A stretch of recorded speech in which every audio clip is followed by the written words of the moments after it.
England wears a polished mask.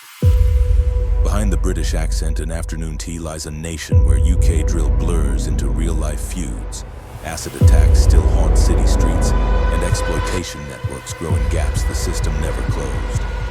England's darkest secrets aren't hidden anymore. They're documented, ignored, and normalized. Tonight, we're pulling that mask off. We decode what they desperately don't want exposed. Are you curious to see the England they're hiding? Subscribe, smash like, comment, share, and hit the bell icon. Let's expose the truths mainstream UK news won't touch. Welcome to Dark Decoded X, where comfortable lies meet uncomfortable truths. England. A nation that positions itself as civilized, sophisticated, and morally superior. But beneath royal pageantry and historical propaganda exists a society with acid attacks rivaling developing nations, music genres blurring into real-life feuds, and institutional cover-ups protecting predators. It's the England you don't see in bold UK news, the England politicians avoid, the England buried under polite silence and a British accent. Tonight we investigate 10 hidden truths about modern England that shatter every stereotype. Let's decode the darkness. Number 10. The rise of UK drill, soundtracks to violence. Across London and the Midlands, a new musical language grew from cramped estates and generational frustration. Bold UK drill.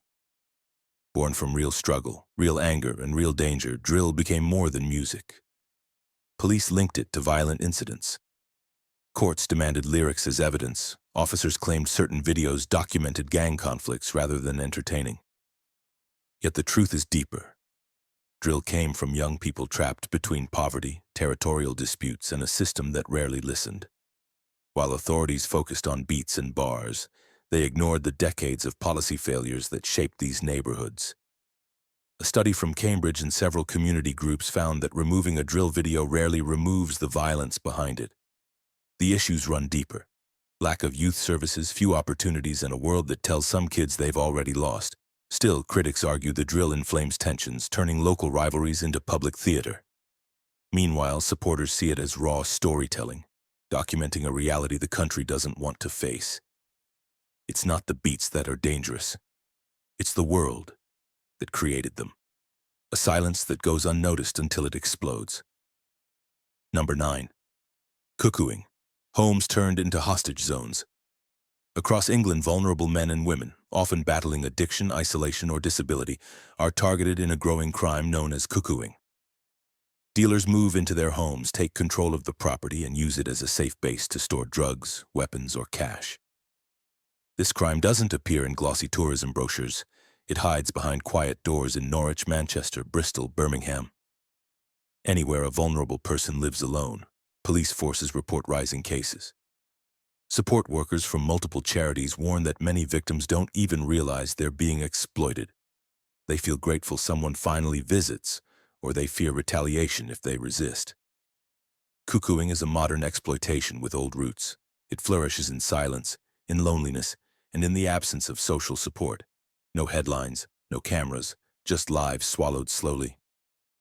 And while one home becomes a drug base, another form of violence brews in crowded streets. A weapon that doesn't require a gun to destroy the future. Number 8. The acid attack era, England's chemical fear. From 2015 to 2018, parts of England faced something that felt almost unreal. A spike in acid attacks so shocking the country struggled to explain it. London had one of the highest rates in the Western world during those years. Acid became a weapon, cheap, accessible, and devastating. It didn't need strength. It didn't need accuracy. It only needed intent. Hospitals reported survivors with life-changing injuries. Police flagged disputes connected to robberies, gang conflicts, or personal revenge. Campaigners pushed for tighter regulations. Parliament finally acted, restricting the sale of corrosive substances. The attacks dropped, but the scars, physical and psychological, remain. They remind England that fear doesn't always come from guns or knives. Sometimes it's a bottle in a pocket.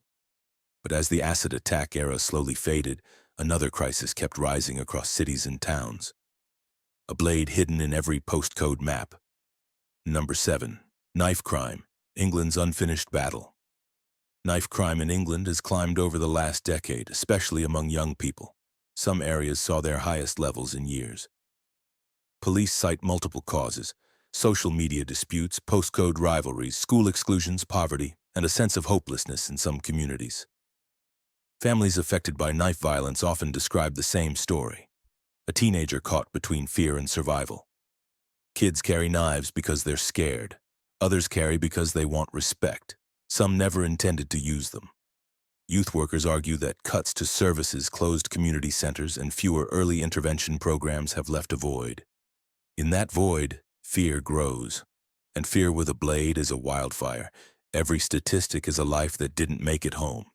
But while knife crime steals headlines, another crisis spreads quietly in the background, one that pulls children across counties and turns them into commodities.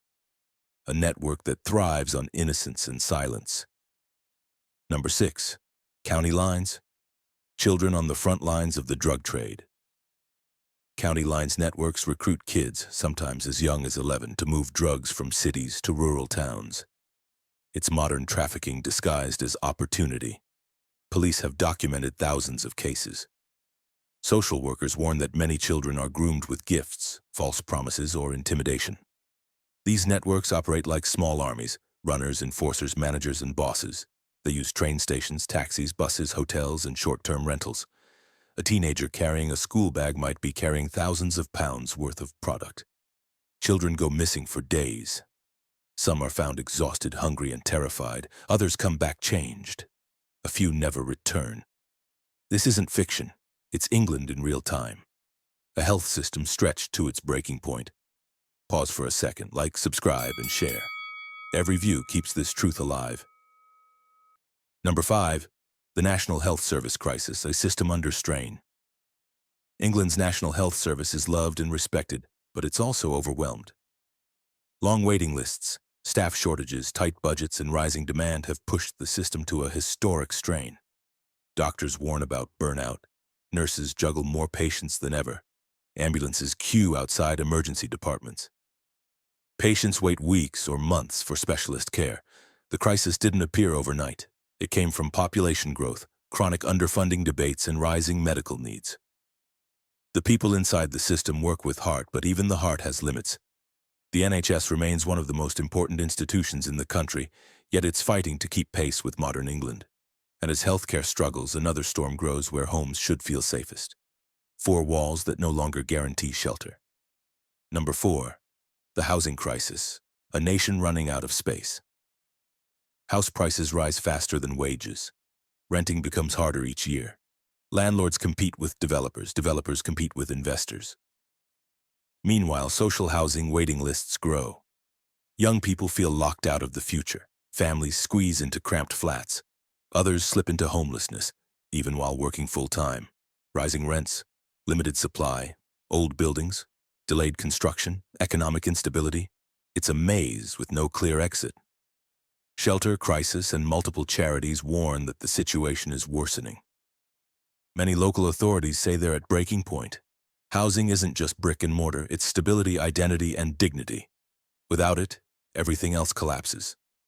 But while the housing crisis reshapes cities, another centuries-old force continues influencing England's inner identity. A legacy marching through history, still felt today. Number 3. Class divides. The old boys' network lives on. Class remains one of England's most powerful forces. Social mobility studies consistently show that someone's future is often shaped by where they were born, who they know, and the networks they can access. Experts describe a sticky class system. Those born at the top often stay there, and those at the bottom face steep climbs.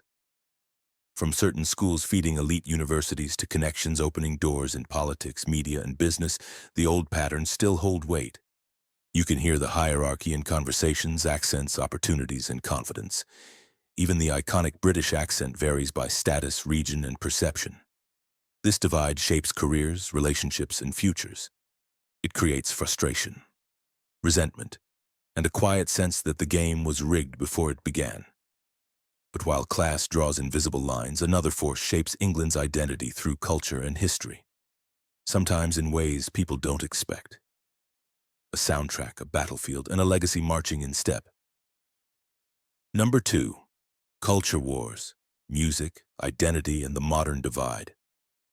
England is a cultural battleground, from the swagger of bold UK garage to debates sparked by sporting events like England versus Serbia or international rivalries like Patriots Australia versus England. Identity becomes a public arena. Sports, music, and media shape national mood. They influence how people see themselves and how the world sees England. Even military history weaves through modern pride.